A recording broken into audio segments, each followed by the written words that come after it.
Hey everyone, this podcast is part of Story Mode, the podcast network of Gamefully Unemployed. You can support us and gain access to other great exclusive podcasts at patreon.com/gamefullyunemployed. That's patreon.com/GAMEFULLY unemployed, which is spelled like it sounds.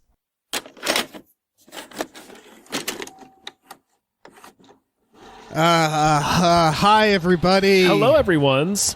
My name is David Bell. My name is Tom Ryman. And we just watched Cowboys and Aliens. Cowboys and Aliens. A bad film. Yes.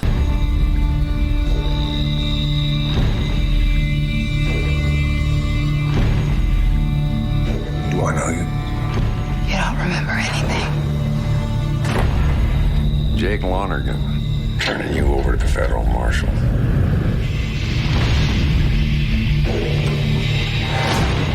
Boss, Lonergan's in town. I want that man. You give him to me now, or I'm gonna take him. What the hell? So, all right, Thursday, which means this is from one of our lovely Patreon subscribers, in this case, Joshua Graves. Now, it's not Joshua's fault. He gave us a list to choose from, and I'm just going to go ahead and say, Tom, this is my fault. Because I asked you, okay, does anything on the list jump out at you? And you're like, well, Cowboys and Aliens is right there. And I was like, well, I cannot argue with that logic. It was right there. It was right there. Okay. I've been pushing to watch this film for a little while now. And I almost watched it on my own, like just alone. Because I had seen this film maybe 10 years ago. And I didn't remember anything about this movie. I remembered a couple of things. Okay. I remembered the broad strokes of the plot. There were some surprises, like I had forgotten about Walton Goggins. It's funny you should mention him. I thought I saw him earlier. Right. I thought he was the creepy guy that was being weird to Sam Rockwell. And, that wasn't him. It was just a guy that kind of looked like him under a lot of facial hair. Right, because in the end, I sort of, at least a part of me knew Walton Goggins would show up. It's a Western. It's a Western, yeah. I saw his name in the opening. I saw his name in the opening credits. So I was like, oh boy. I missed his name. You also remembered that this movie's profoundly boring. This is the opening 5 minutes of this movie. You would never think you're about to watch a bad movie. Because it opens with a decent Daniel Craig like action fight where he's like James Bond and he jumps on a guy, he tackles a guy on a horse. He tackles a guy off of his horse. It's incredible. Yeah. And then it starts with the credits and you see Johnny Favreau and you're like, well, shit. He kind of made all of the Marvel movies happen. And then you see like Danny Craig. And then you see Harrison, and then Ford. And then comes in like Olivia Wilde, and I'm like, well, she's extremely talented.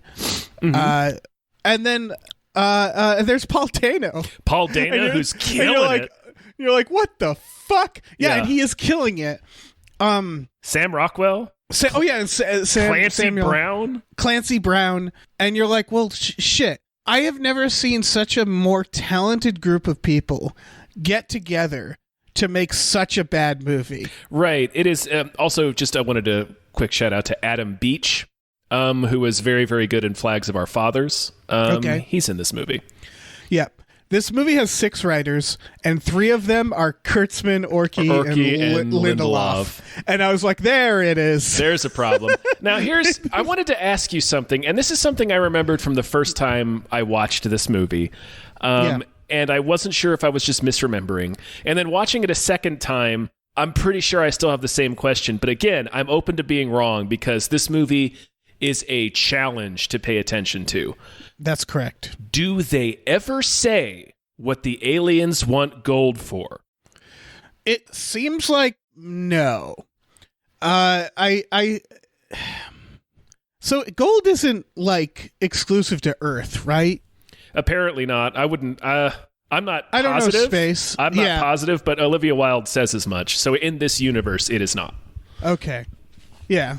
So maybe they I don't know. They like getting rich. Here's the exchange, and this exchange remains the best part of the movie. Yes. When Olivia Wilde, they're sitting at the campfire with the Native Americans, and she's revealed herself to be an alien. We're going to talk about that. Oh yeah. And she says they came here after gold, and Harrison Ford's like, gold? That's ridiculous. What are they going to do? Buy something? And I maintain to this day that that's just Harrison Ford giving script notes. Yes. It really feels that way. And all she says in response is, it is as rare to them as it is to you. Right. So, like, not super rare? Right. And also, we only put value on gold because because it was shiny. Gold isn't like a very good metal, right? No, like, it's very weak. It has one of the lowest. It's very soft. It has one of the lowest melting temperatures. Like, you can't do shit with gold. Right. When you make, I don't know, armor or perhaps a pickaxe out of gold, in Minecraft, it's not ideal. It's not the best material. It's just shiny. It's just shiny. Mm-hmm. I mean, you could bend a gold like knife with your hand, probably. Yeah. So it's confusing. They melt it down. And it just seems to be flowing up through these columns in their ships. But it's like the gold's not powering the ship. No, the big weird arc reactor is. Right, because she goes to this reactor core to blow it up. So yeah, I'm not trying to be like a fucking stick in the mud, but I don't think they ever tell us what the aliens want the gold for. No, and there's a lot of very bad script stuff about the aliens. First of all, I mean, right away, they got weird little arms that expose their organs. I don't know what kind of fucking evolution that is. It's pretty. I don't know. I wasn't hating the alien design. It's so boring. It's kind of what it is. Yeah, it's a little boring. Everything about this movie is that, like, I don't know about you, but I was like, oh, she's an alien. And then I was like, oh, they're all going to team up and fight the aliens and blow up the big ship. And then that's exactly what happens. And it's like, yeah, that's the movie. I mean, and the alien ship looks like every other alien ship, and the aliens look like every other alien. The alien ship looks like a dick. Yeah, it looks like an Xbox Series X. Right. I mean, like on the inside, it's just this pillar. Yeah, but on the inside, it's just like dark and weird and like, alien. And doesn't it's like doesn't make a lot of sense for how technologically advanced they are. Yeah. On top of that, I'm grabbing at like examples from like Star Trek. Yeah. Not counting the Abrams one, because that Romulan ship is just, that is buffoonery. Mm-hmm. But like, even like the quote unquote monstrous aliens, their ships don't look like that, man. They're like functional on the inside. That Romulan ship is a good example because it's the same fucking writer. It's the same writer. It's just jackassery. Like, why the fuck would it look like that? The captain of the Romulan ship is Eric Bana. Like, why would he have a ship that looks like a medieval dungeon? Right. Are there dragons flying around on the ship? Like, there's chains. It's like giant. Yeah. And it's like, just make it. Look, Star Trek already designed these ships for you. Yeah. Just do the fucking ships. Yeah. We're not going to rant about that. I mean, it's an adjacent rant because it's Lindelof and Kurtzman and Ortsy, but it's the same bullshit. It's the same fucking bunch of jackasses mucking up sci-fi with their dumb ideas. Yeah. Also, these writers love plot holes. They fill their movies with plot holes. And so this one begins with Daniel Craig with a bracelet on his arm. Mm-hmm. And that's the mystery. And the bracelet turns out to be a weapon. It can fire really cool laser beams. He can take down a whole ship. He's killing people left and right. My question, and then what we learn is that for some reason the alien didn't strap him down when he was doing his alien autopsy, which, by the way, the movie also never explains why they need people. It does, but it doesn't make sense. It? Their explanation for why they need people, because Sam Rockwell asks Olivia Wilde once they figure out that she's an alien. He's like, is my wife still alive? Like, what are they doing with our people? And she's like, if she's still alive, it's not for long. What they do is they take people and they study them to find their weaknesses. Now, right. And she also says they think of you like insects, so they don't care about you. Yeah, those are two contradictory ideas, but I want to really dissect that. They want to study your weaknesses. They have flying machines. They have laser guns, and the aliens themselves are made of knives. Like yes. they leap on people and stab them to death in seconds. This movie kind of seems like they don't need to study us for weaknesses. Yeah, again, these writers, the way they put together a film is they decide the scenes they want in the film, and then they work backwards to justify them, and it doesn't really matter if none of it makes sense in the end. Mm-hmm. The thing I was going to point out is, so Daniel Craig being strapped down, apparently so they can find his weakness. They don't strap him down. He steals the alien wristband and escapes, right? His arm just haphazardly lands on it, and it closes around his wrist. What the fuck was it doing sitting there next to his surgery bed, wide open, waiting for an errant fist to fall into it? I don't know. Maybe the alien was drunk. That's as much explanation as we're given for why he has this super weapon on his wrist. But here's what's interesting, and again, maybe I wasn't paying attention because this seems like a big oversight. The movie puts a lot of stress on this weapon he has, and when it comes time for them to fight the aliens, how do the aliens fight?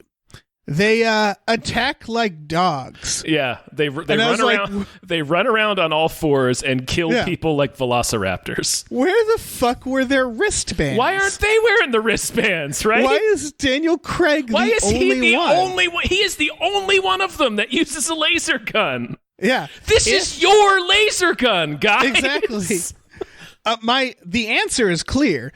If they did wear them, the movie would be over very quickly. They have to create this weird situation, and I've seen this in a few alien movies, usually bad ones, where the aliens are both intelligent and also fight like animals. Mm-hmm. And it's like, why would they do that? Why aren't they using, like, they have lasers on their ships, and we know they have lasers that are wrist mounted. Yeah. They just don't use them for no reason. Yeah. And it's so like they can have that war scene, and it's so the Cowboys can be evenly matched or at least have a shot. Right, they have a chance, yeah. Yeah, but it's like, why are they monsters but also super intelligent aliens? Yeah, they're just fucking closet monsters. Yeah. Just like these hideous boogeymen, but also they've mastered interstellar travel. Right. None of it makes sense. Mm-mm. It's just garbage. It's garbage. Yeah, it really is garbage. and that's really because I wondered going in, like, okay, so this movie has a lot of talented people working on it. And I was like, I wonder if I can figure out why this didn't work. Then I looked up the writers, and then I watched the movie, and I was like, oh, it's not a mystery. It's just a badly written movie. I had the same thought process, but I was experiencing it in real time. Like, I didn't look it up. I just put the movie on and was watching the opening credits, and I was like, okay, I haven't seen this in 10 years. It's Jon Favreau. It's got a killer cast. Maybe I was being too hard on it. Maybe I was in a weird mood when I saw it. I don't know. We'll see. We'll see this time around. I'll give it a new judgment with fresh eyes, and then those fucking dipshits' names popped up on screen, and I was like, oh, there's the problem. Yeah, there's the issue. Yeah, I didn't see their names in the credits, luckily. I was writing notes or something while the credits were happening. But also, and this movie also has good set pieces. That flipped fucking riverboat. Yeah. And so, as much as I want to put all the blame on the writers, the other issue with this movie is that the action is terrible. Yeah, it's really boring. There's no tension. They don't do like Jurassic Park stuff, where you have to hide from the aliens. Right. It's always it's always an out in the open monster fight. It's pretty clear from the beginning which characters are going to live and which are going to die. Yes. I thought Harrison Ford might die. That was the only person I was like, I bet he might die. He might, yeah, but and your introduction to his character is him about to rip a man in half, which is just great. Yeah. Oh yeah. This is the most grizzled he's ever been, by the way, is this movie. It is. It's a shame. It's a real shame movie. It's wasted on this film. Yeah, it's always out in the open monster fights, and they're just not. There's no game. No, there's no game ever. It's just so boring.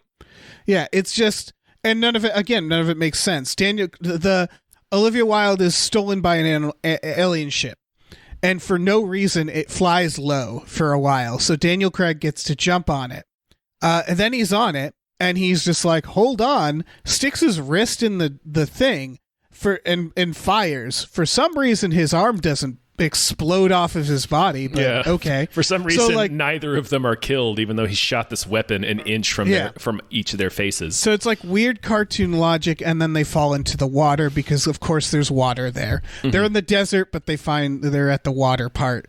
And it's a lot of conveniences like that, and it's just like, that was nothing. There was nothing to it. Even like the upside down riverboat, that's a cool idea. Cool set piece, but nothing happens. And it's a cool idea for a set piece. It's like eerie because they're like, there's not the close, again, here's a telling thing. They say like the closest river it could have come from is 500 miles away. So again, lucky they found some water to fall in. Right. Later, there's there's a river. It's a lake, but still. Yeah. So it's like really eerie, like, ooh, because at this point in the movie, we still don't really know too much about the aliens.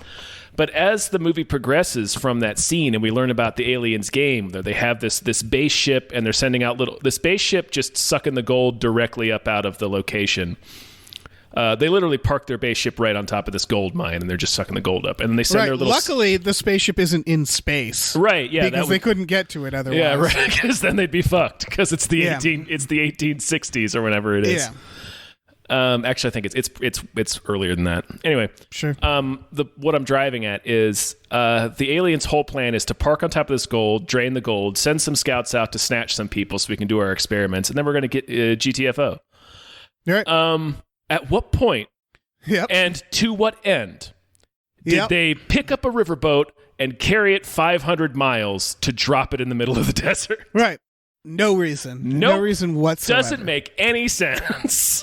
It's all, again, it's gibberish. The reason the aliens experiment on us to find our weakness doesn't make any sense. And had they not, they would have just got the gold and left. Right. Yeah. We never would have seen them. Right. There's no reason for the movie to happen. Yeah, and then she's like, they came back and wiped out my entire people. Why did they do that? Why did they do that? It seems like they can just park their ship and siphon the gold up and leave.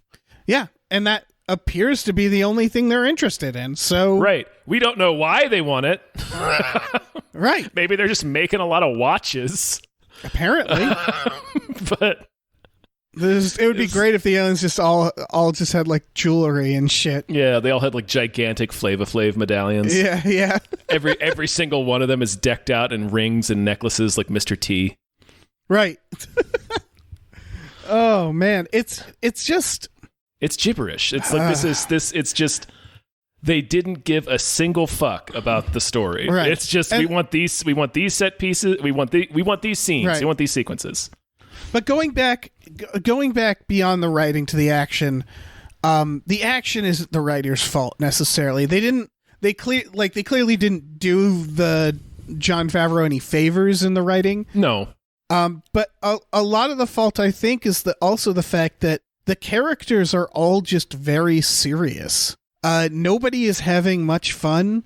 And they spend long spans of the movie just talking in the desert. I know, yeah. There's a lot of slowly riding a horse through the desert and talking to each other in this movie. Yeah. We should probably explain the plot a little bit. Daniel Craig wakes up in the fucking desert. He's got the gold thing on. He has no memory. He goes into a town. Paul Dano is acting a fool, doing his best job. This is the thing. Paul Dano, I was like, oh, we got a character. And then he disappears from the film. Same thing with Keith Carradine as the sheriff. Yeah. Like, these guys are characters, and then they're gone for 90% of the movie. Right. They abduct the wrong characters. Sam Rockwell's running the saloon. It's just like, ooh, this looks fun. There's the obvious setup, which it's obvious, but it can work, which is because, I mean, fucking Avengers does the same thing. A group of people who are all butting heads being forced to work together. Yeah. Harrison Ford comes into town. It turns out that he somehow created Paul Dano with his DNA. Don't know how that happened. Yeah. Would love to see the lady involved in that process and that exchange. Harrison Ford, I like the idea of this. Harrison Ford plays the stereotypical evil rancher that basically controls the town. Right. So nobody will say boo to him or his terrible son. Yeah. And so Daniel Craig is also a wanted man, so he gets arrested. He beats up Paul Dano first, so everybody's kind of thankful, but then they have to arrest him. And then Harrison Ford comes in. He's like, where's my son? Because Harrison Ford is always looking. Yeah, he's always looking for family. Where's my family?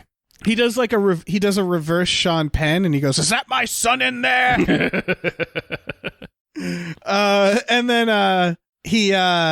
And then aliens show up conveniently, which they do several times conveniently, and they blast the town. They show up for no real rhyme or reason. Like, no, to just steal. It's like, why aren't you abducting people?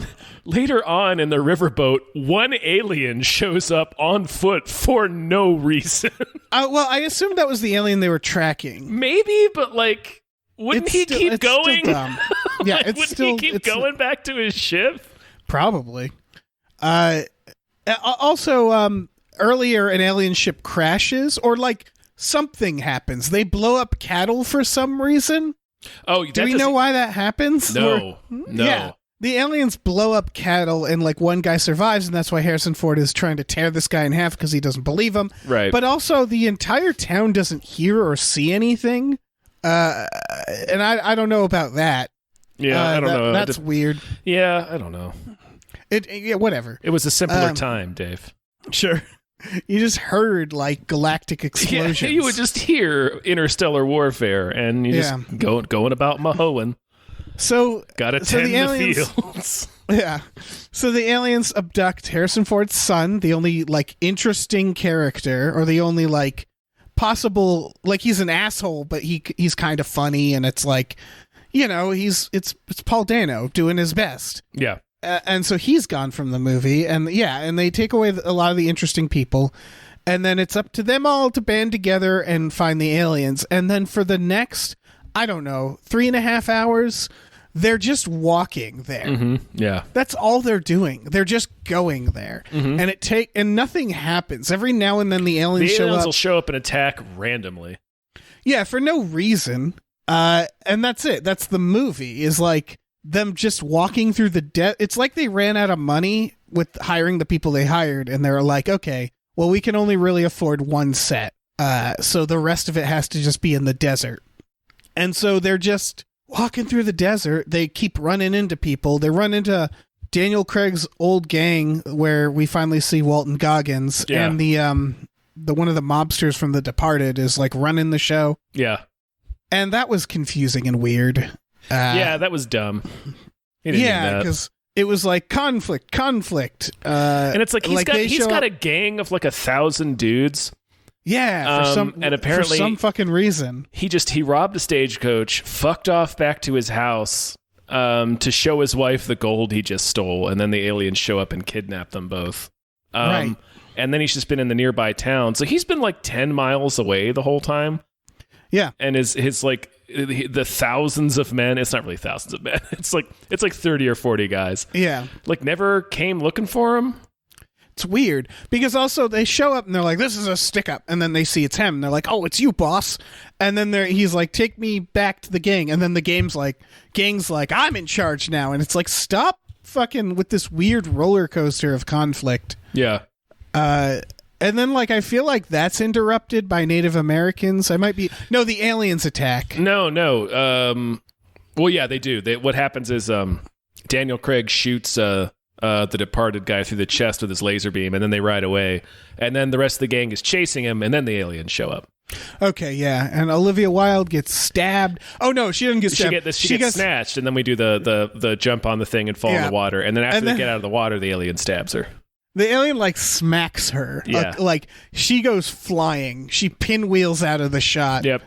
And then Daniel Craig kills the alien because, you know, what else is going to happen? And then she like, seems to die.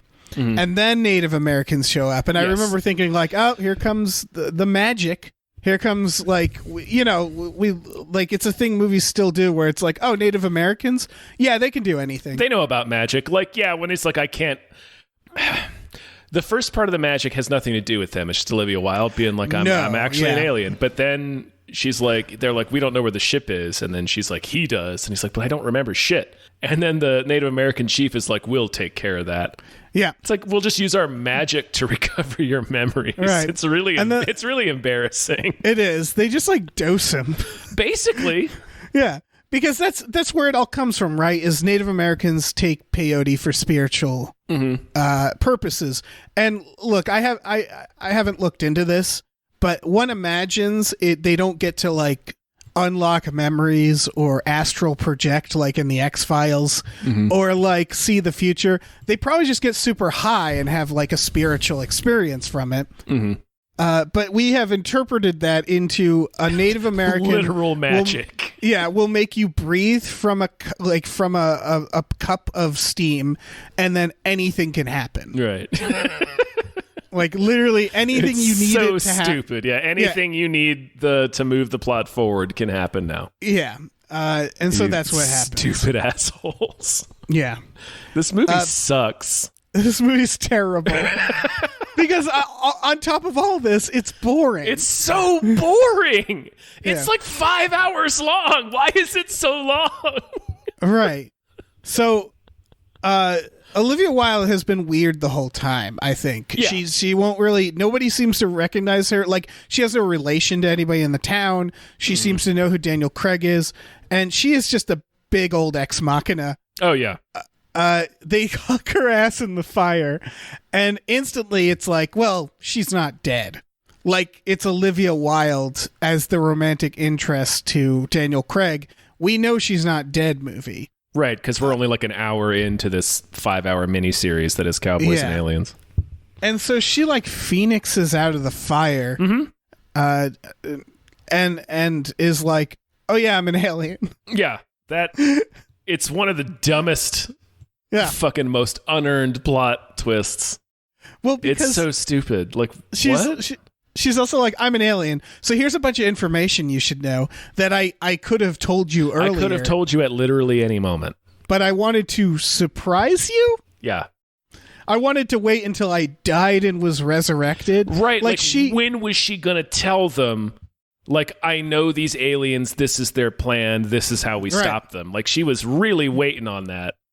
Also, it's like a real Tony Wonder thing. Yeah. Also, how did she get there? What is her alien race? Know. Don't know. Why does she care? None of this is explained. She's just good looking and filled with exposition. Yeah. She's like, I followed. They did the same thing to my planet, and I came here to make sure they didn't do the same thing again. Okay, how? Yeah. Why? A lot of questions. And then, I assumed this form so that I could walk among you. Yes, but why? Right. Why not just tell us? And then she's like, I wasn't sure I could repair this body. So you were sure when you got thrown onto a fire? Right. Like, that's a way more serious injury than getting stabbed in the stomach. It's like nonsense. You are on fire. Yeah, she's super duper on fire. This movie is so stupid. Here's the other thing. At the end, spoilers, first of all, she knows exactly how to defeat the aliens because we don't question it.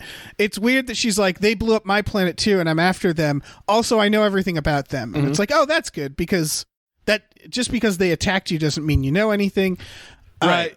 She goes into the arc reactor and blows it up with the stupid bracelet. With the wrist, yeah. And Daniel Craig at the end, the movie's like, and she's dead. And I'm like, is she though? Because we learned that she is immortal earlier. But at I least guess this time. Yeah, this time. Whatever. Who gives a shit? No one tells us the rules. So it's just. No, they make the rules up as they go. Which is what it's a frustrating thing to me about science fiction. Science fiction and fantasy oftentimes will get a pass for doing things like this because people just say, oh, well, it's sci-fi, oh, well, it's fantasy. I'm like, yes, that's true, but it at least has to establish its own internal logic and stick to it. Or else it's just anything can happen at any time, and it's just bewildering.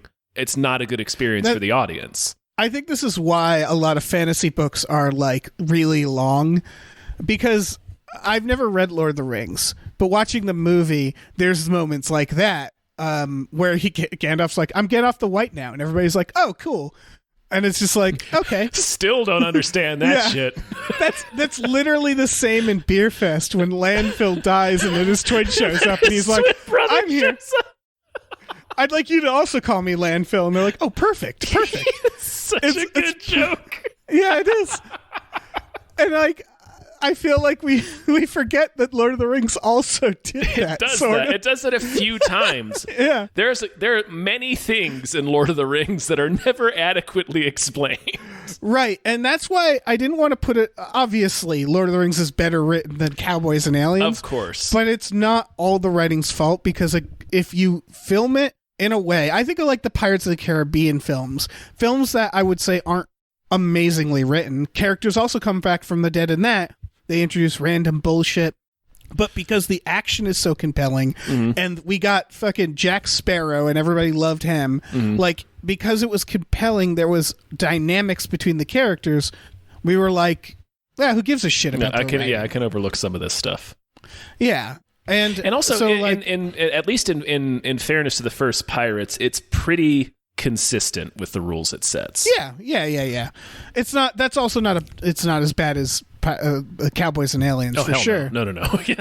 But like, had they done as simple as an act as, and it's weird to say this, but had Harrison Ford been abducted instead of Paul Dano, I think the dynamic would have been 200% better. Because Paul Dano is more interesting. Daniel Craig hates him more. Paul Dano has a bigger journey to take for redemption than Harrison Ford. Right. Daniel Craig and Harrison Ford are almost the same character in this movie. Yeah. They're both extremely serious, badass cowboy dudes. And the movie wants us to know Harrison Ford has a heart of gold, and they really shove that in our face to the point that nothing he does is surprising. Like when did you notice that he tells that kid that the knife is his twice? And it feels like maybe there was like a scene problem, like they accidentally left in because the first time he's eating an apple and the little kid's looking at him and Harrison Ford gives him a piece of the apple. And it's like, oh, see, he's a sweet guy after all. And then he gives the kid a knife and he's like, you hold on to that. You keep that knife. And then later he's like, are you scared, son? And the kid's like, yeah. And he's like, I want to tell you a story. And he tells him this horrifying story about the time he had to slit a man.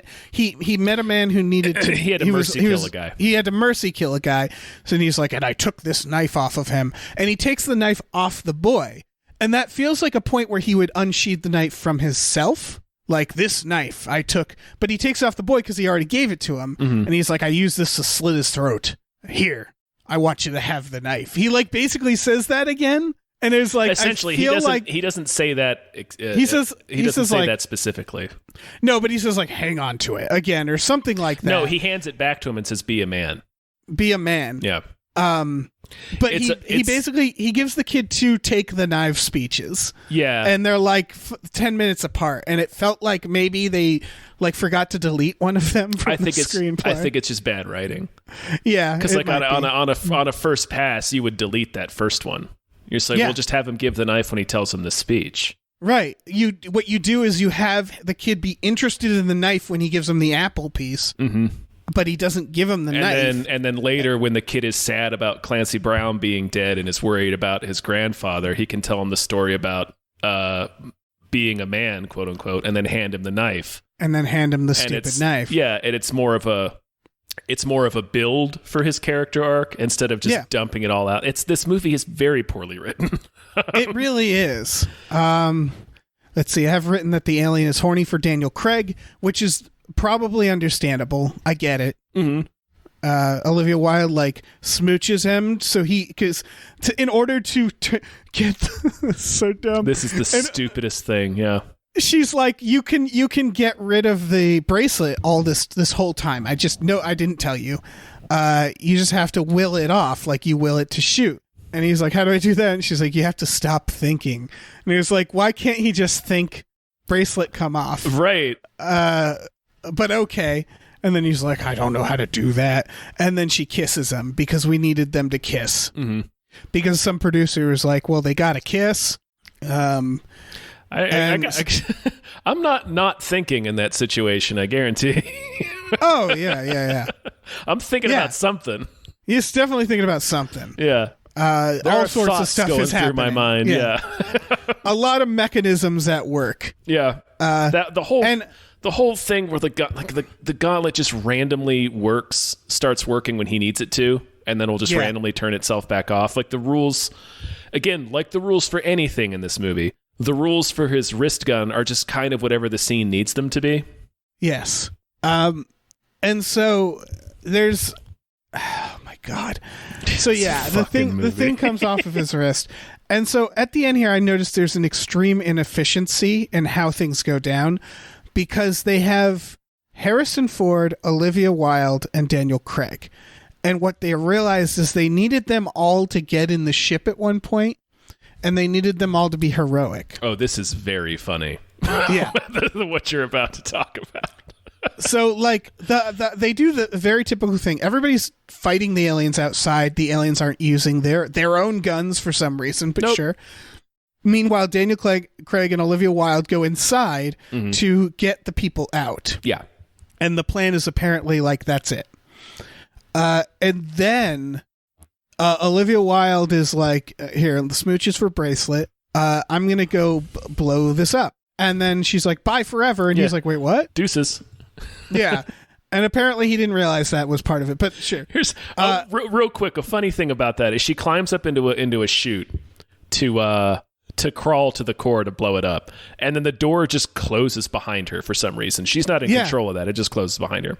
It just closes behind her. And then two scenes later, we cut to a shot of that same opening, which is now open again, and an alien crawls through it to chase after her. That's correct, Tom. This movie is so stupid and bad. Yeah. Also, it's like weird intestines. Yeah, why does it look like that? It looks like the inside of a geode. Yeah, it's like because it's an alien, Tom. It doesn't need to make any sense. This is a series of mechanisms. It's not a fucking rock formation. Right. So then Daniel Craig gets got by an alien who proceeds to try to do experiments on him. It's the same alien whose face he slashed before. Right. So this alien wants vengeance. So it's a revenge experiment. Mm-hmm. Yeah, he's about to cut his eye the same way his eye was cut. I see. So he straps Daniel Craig down, and so now it feels the movie feels very inefficient here because it's like ticking clock. She's got to explode the thing. Big goodbyes. Like, Daniel Craig should care more that she left, but he doesn't seem to. But then he's bested by this alien, and instead of having to fight this alien, they cut back to Harrison Ford, and he's like, where are those two? And they're like, they're still in the ship. And this grizzled cowboy who knows war is like, I'm going to go back and save them because I'm Harrison Ford and I'm 90. The funniest part of this is they are in the bowels of this ship. At this point, they've crawled through the hallways for a while. The whole time the battle was going off, they find the people, they free the people. She's going to the reactor, which is presumably somewhere in the depths of the ship.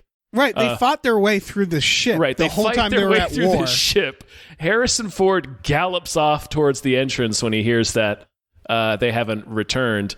Next scene is Daniel Craig getting pinned down on the table, and the alien's about to cut his face. And then Harrison Ford just appears in the chamber and shoots this alien in the face. Has the hero moment of like, I'm here now. How did he get there? How did you get there? How did he even know where to go? This place is a gigantic maze. Like, I'm still doubtful that just because Olivia Wilde is an alien, she somehow knows her way through the ship. Why would she? But okay, she does. No idea how Harrison Ford, without an alien guide, would get there. It would be and like get there so fucking fast. Right. It would be like you, and it would be like you at going to a coworker's house and knowing where everything is in the house. Right. Like at a house you've never been to before, just because like you know this person. Like, just because she knows the aliens, like, she also knows everything about the aliens. It's not even that. It's like going into someone's house because you're the same race as them and knowing where everything is. Well, she's not she's not even the same race. Right. She's from a different planet. But it's basically it's alien racist is the movie. They're like all these aliens, you know. Yeah, they all know. They all know their stuff. It's like she's an alien, they're an alien, therefore she knows what the aliens It's are doing. very much that they're all related. Yeah. Like, why does Adam Beach know this particular tribe's language? We don't know that that's his tribe. Right. Like, all we know about him is he was an orphan whose parents were killed in the Mexican-American War, and Harrison Ford took him in. Right. Like, they didn't build a town right where that, I don't know. This movie is stupid. It's stupid. It's a stupid movie. She's like, he's Native American, so he understands their language. It's like, okay. But because they need Harrison Ford to save, so this movie has like 4 climaxes is the issue. It's another issue, yeah. Where it's like, we saved all the people. Oh, we got to stop. And then Olivia was like, but also I'm going to stop them all. And it's like, oh, okay. And then she's like, I'm going to the reactor. And it's like, oh, okay. She's going to do the thing. It's like a desperate, sad goodbye. And then Daniel Craig gets strapped down and it's like, and Harrison Ford saves the day. And it's like, oh, okay. And they keep throwing these things. And at this point, you just want the movie to end. Mm-hmm. And you're like, look, just get out of the ship and blow it up. I don't give a shit anymore. Like, I know anymore. that's what's going to happen, and I don't care. Yeah, and I don't care about this weird journey of obstacles. And then she gets to the middle of the ship, and they keep showing that alien crawling after her, and that alien doesn't matter. Mm-mm. And I couldn't be more thankful it didn't, because I was scared they were going to have one final fucking fight. Yeah.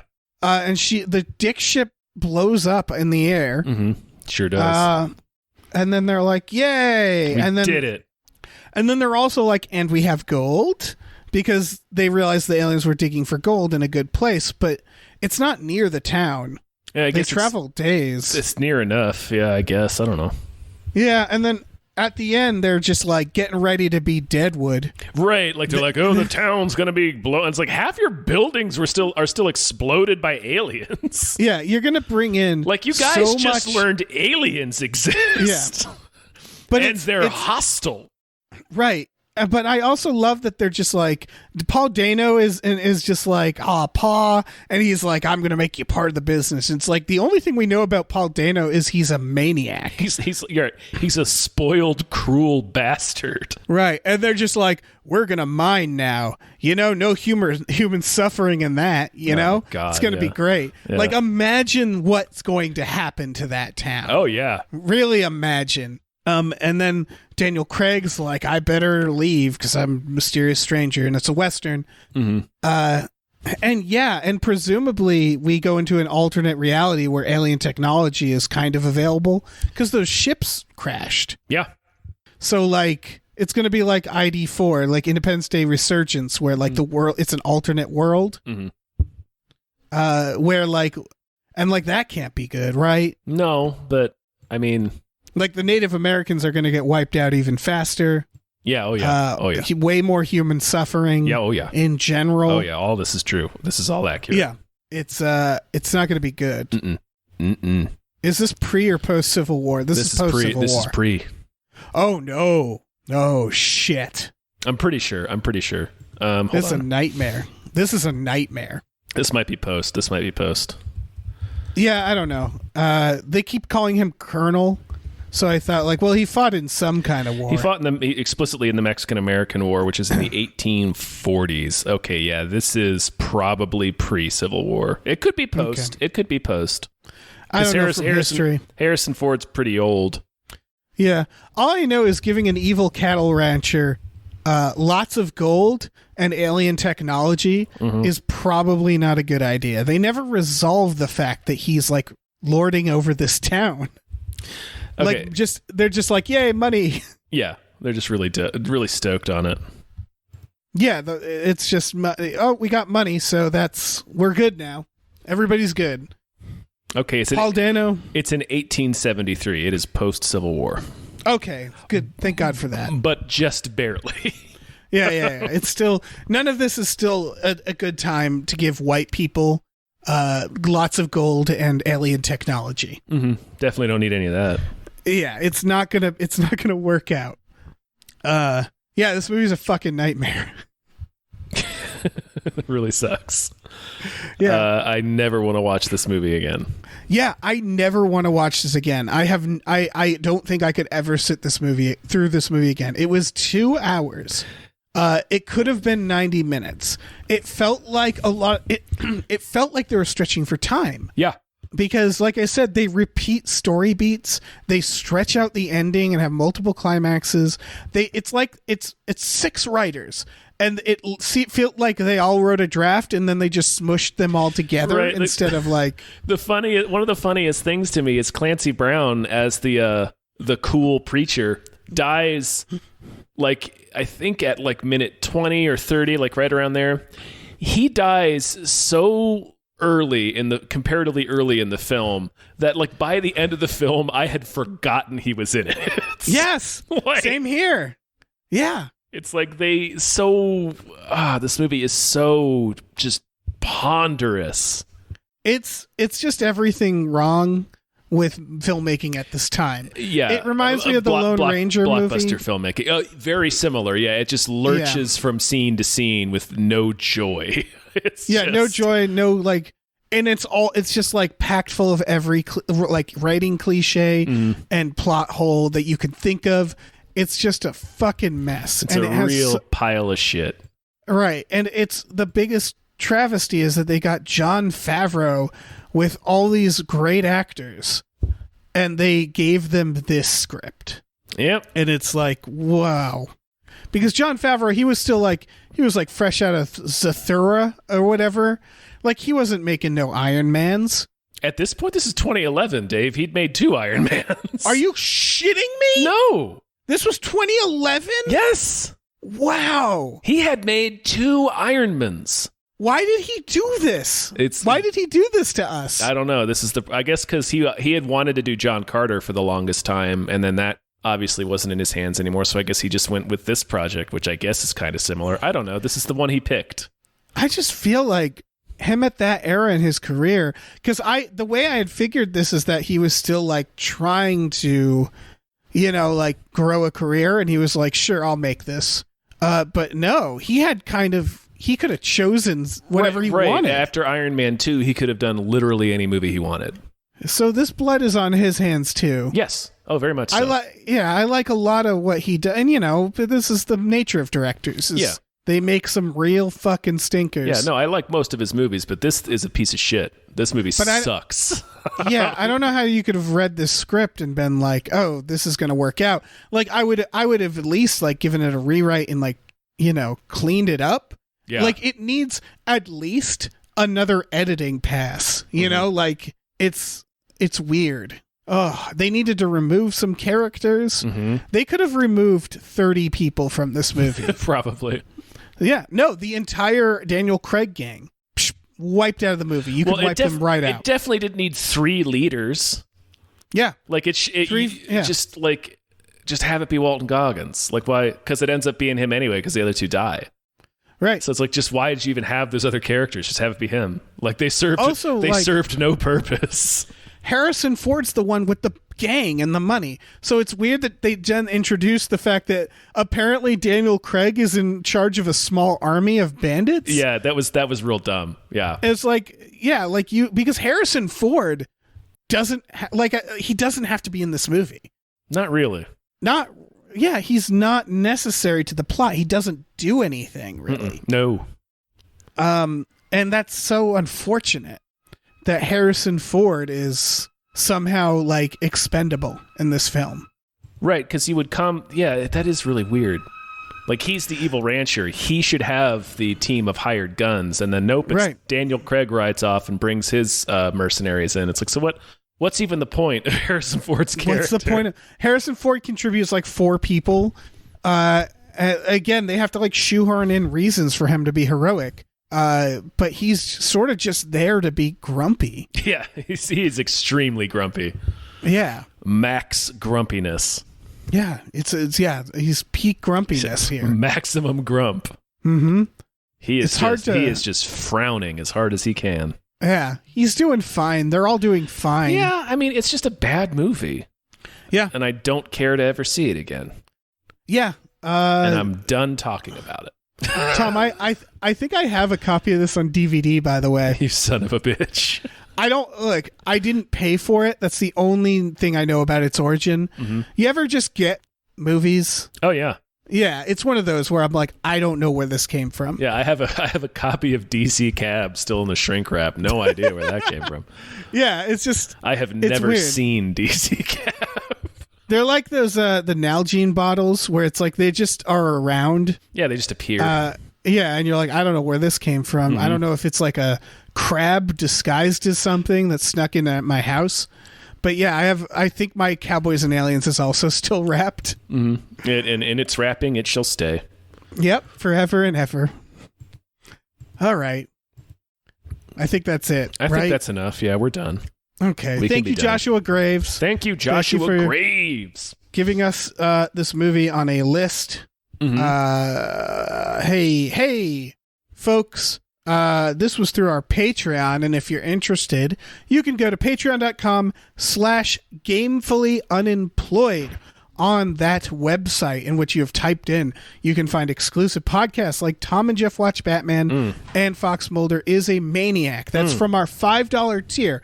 Our baseline tier, you get a week 2 new podcasts that you can listen to. Mm-hmm. Isn't that a deal? That's value. That's, you know what? That's like 8 extra podcasts a month, you guys. Yeah.